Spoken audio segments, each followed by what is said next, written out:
To run JavaScript in your system, you just need to install two things.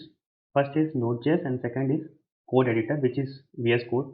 And you can download any editor, but I would recommend use VS Code. So firstly, we will install Node.js and go to this first site, nodejs.org, and we will just click on this recommended for most user, and it will start to download.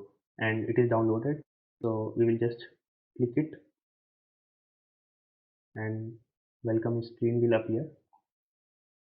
And you can see welcome screen appears, and we have to click next, and then accept, and again next, again next, again next, and again next, and it will start to download. But in my case it is already installed, so I'm not going to click next and cancel it. And check if the node is installed or not, you have to just click on search button and open command prompt and type node here and press enter. So if it is showing welcome to Node.js or version 18.12.1 or any version it is showing, it means the Node.js is installed in your system.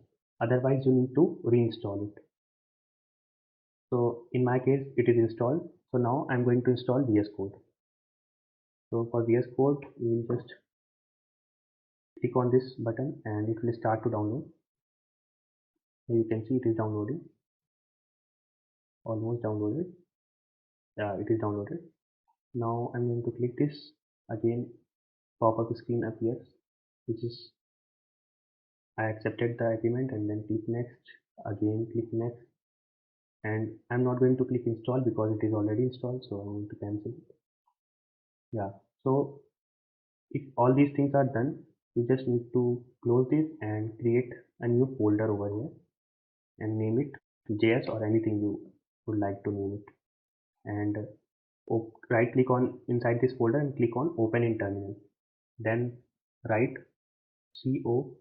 code space dot and press enter, and it will open this folder into VS Code.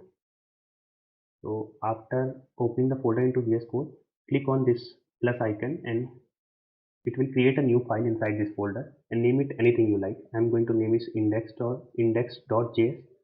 So inside this file we can write JavaScript code. So I'm going to just log the hi, and let's run this. We'll right click and click on run code, and you can see hi is printed. So like this we can run the JavaScript code in our system.